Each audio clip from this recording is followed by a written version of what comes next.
গৌড়বঙ্গ বিশ্ববিদ্যালয়ের আন্ডারে যারা বিভিন্ন কলেজে থার্ড সেমিস্টারে পড়ছো তাদের এইসি ইংলিশ সাবজেক্টটা কম্পালসারি হিসেবে রয়েছে। আমরা এই সাবজেক্টের সিলেবাস সংক্রান্ত বিষয় নিয়ে, কেমন প্রশ্নপত্র হবে এই বিষয় নিয়ে ইত্যাদি যাবতীয় তথ্য তোমাদের সাথে শেয়ার করেছি। এমনকি চ্যাপ্টার 1-এর একটা টপিক নিয়েও আলোচনা করেছি। চ্যাপ্টার 1-এর সেকেন্ড টপিক রয়েছে প্রিপোজিশন। এই প্রিপোজিশন নিয়েও আমরা আজকের ছোট্ট ভিডিওতে কিছু কথা বলবো। সাথে বলবো এই সম্পূর্ণ বইটি অথবা পিডিএফটি তুমি যদি পারচেস করতে চাও তাহলে খুব সামান্য মূল্য দিয়ে এটিকে পারচেস করতে পারবে এবং তোমার প্রিপারেশনকে আরও একটু বেটার করতে পারবে। এছাড়া ক্লাস তুমি সম্পূর্ণ ফ্রিতে করতে পারবে। তো আজকের টপিক হচ্ছে প্রিপোজিশন। আমরা আর্টিকেলস, প্রিপোজিশন এই সমস্তর ব্যবহার অলরেডি জানি, তবুও এখানে চ্যাপ্টার ওয়াইজ সম্পূর্ণ বিস্তারিত বলা রয়েছে।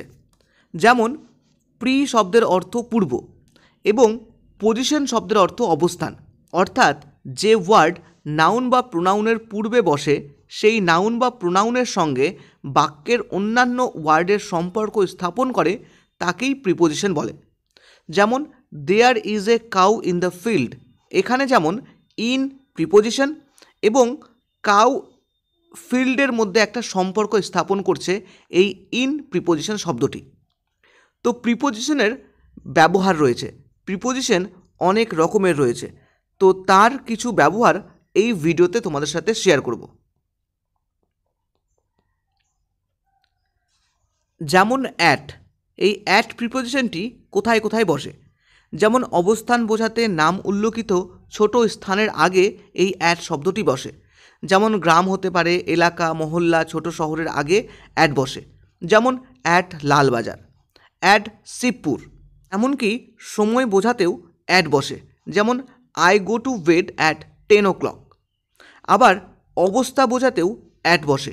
যেমন the country is at war. হার বা গতি বোঝাতে অ্যাট বসে। যেমন Iffat was driving the car at 100 km/h।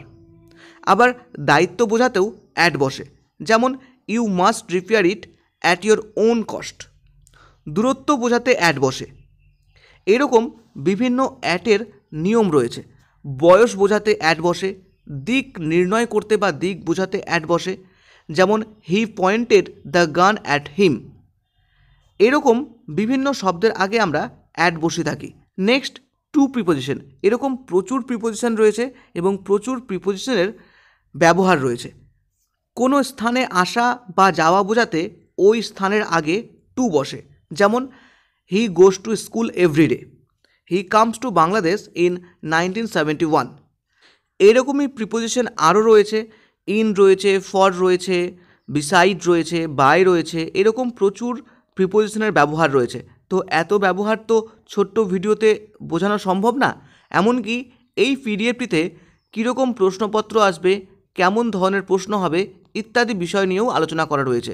তো তোমরা চাইলে এই পিডিএফটি পারচেস করতে পারো। স্ক্রিনে মেল আইডি এবং হোয়াটসঅ্যাপ নাম্বার দেওয়া রয়েছে, তুমি মেসেজ করতে পারো তোমার নাম সহ ডিটেলস। সাথে তুমি পেমেন্টের স্ক্রিনশট পাঠিয়ে দিলে আগামী 1 ঘন্টার মধ্যেই তুমি তোমার পিডিএফটা পেয়ে যাবে।